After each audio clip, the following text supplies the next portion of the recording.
Hi, so my name's Nikki Luther and my husband Pete Luther, and this is Leo, Sebi and Asha. We come from the Isle of Wight, and Sebi was born 3 years ago, completely normal pregnancy.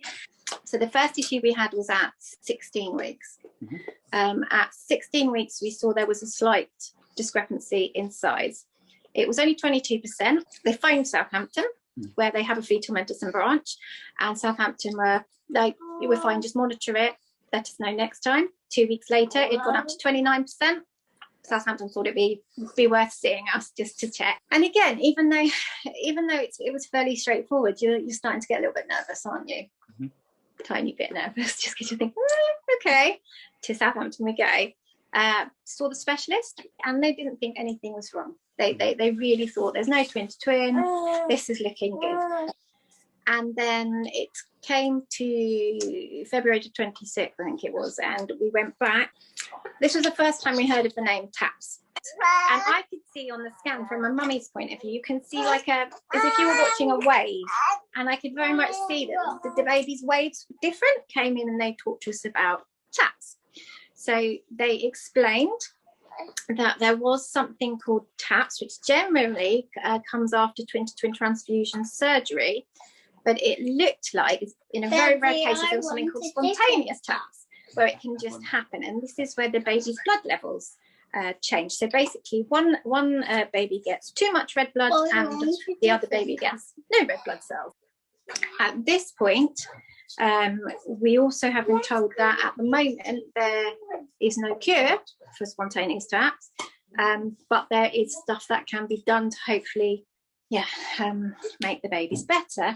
Off we went up to London, and that's when we met Asma, and we had a wonderful meeting. And obviously she didn't want to confirm it straight away, because first of all wanted to check what was going on. So we went and had a scan, and very quickly it was seen that yes, it was spontaneous TAPS, and it was advanced spontaneous TAPS. So we were devastated.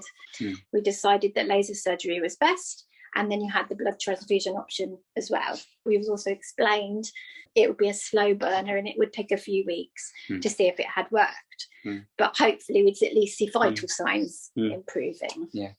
So we were checked in, and we were set for the next morning to have our surgery.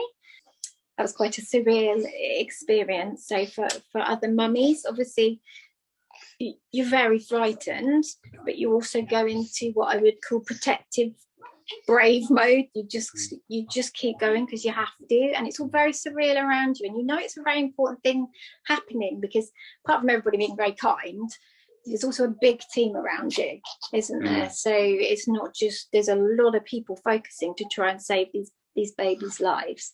We went for the scan that afternoon, and amazingly the vital signs suddenly were looking good. So although no MCA changes, vital signs were looking good. So we were like, okay, this is not a bad thing. The most important thing at this point really is just to keep the babies inside, because that is how they can do their healing. So we were booked then to have a scan weekly. I shut down. The way I learned to deal with it, apart from being able to talk to you and my parents, I couldn't talk to anybody. So I couldn't talk to my friends. I could message, but I knew that crying was the worst thing I could do, because if you want to keep babies in your tummy, you do not want to be an emotional wreck. You need to be as strong as you can. And so I just had to keep myself in a bubble of safe. And then at 28.3, so we were due to come up at 28.4 to London again. We were due to come up and have our third scan. And then the following Monday, we were due to have our MRI, and that was to check the neurological issues. Purely because TAPS is so rare, we don't know, and nobody really knows as yet, what long-lasting effects it can have. And obviously, when you're going through something like this, to be honest, you don't even think about that. You just think about the next step, the next hour, the next thing, don't you? You don't think that far along, because you just want the baby to live. So we were all ready. I went to bed the night before, and my waters broke.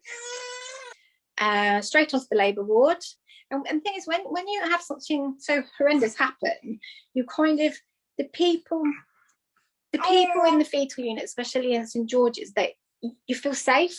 You feel as soon as you're there, and as soon as they take it out of your hands, you feel safe and you feel looked after.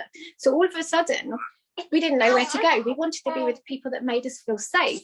We went and had the MCA levels checked that afternoon, and that was when the first miracle occurred, because they had completely gone back to normal, which was amazing. It's not something we had hoped could happen. Well, I mean, you do hope it might happen, but we didn't know it would happen, and we thought, well, they still might need a blood transfusion when they were born, but realistically we need to keep these babies in as long as we can, and now it's like, if we can keep them into 32 weeks, then that is amazing. So every moment counts, every day counts, and they keep saying you've got to just break it down.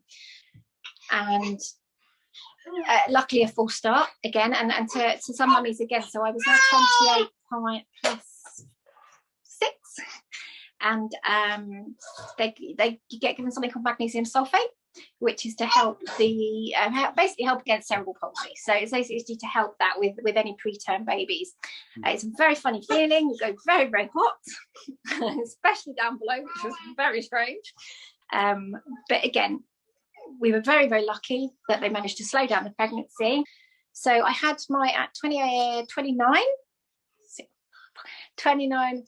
3 plus 3, I went to the fetal scan. They explained it to me as, you can see outside it's going to snow. You don't know when it's going to snow. At some point that cloud is going to break, and it is. It's on the brink. So Leo had enough, I think. And I actually think not just Leo. At this point I was starting to struggle. I was getting very tired with all the issues I was having, and obviously emotionally horrendous as well. So I have my ticking time bomb, but he might still go to 32 weeks, so we don't know. So we have to just keep having scans, keep doing what we're doing. Yes, mummy's in distress. My heart rate was getting worse. Leo was in distress. These babies need to come out. So we're 29 plus 5 now. So at 5:36 and 5:39 in the morning, so I went in to have an emergency cesarean. When this happens, things go very quickly. The amazing thing with the babies is they came out pink, both of them.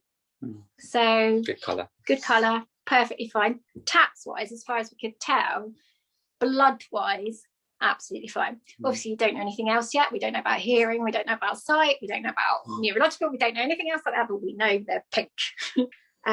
So yes, as you can see, these 2 little babies, so yeah, they were born at 29 plus 5. Basically we'd gone through all this horrendousness, and we now had our 2 little babies. I think as parents who've had taps, we want to show people there's hope. There is hope. Look at these, but also we need to highlight that they seem fine. They are fine, but we don't know 100%.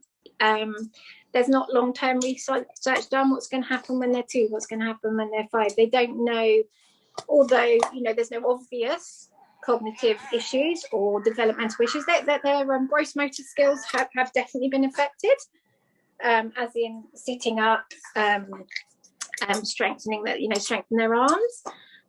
But again, that's premature, Richie. That could just be a premature baby. So research needs to be done.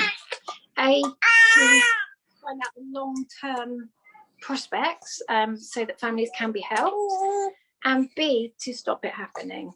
Because if this is what we need life, we need babies, and we need healthy babies. So fast forward helps somebody to know there is hope.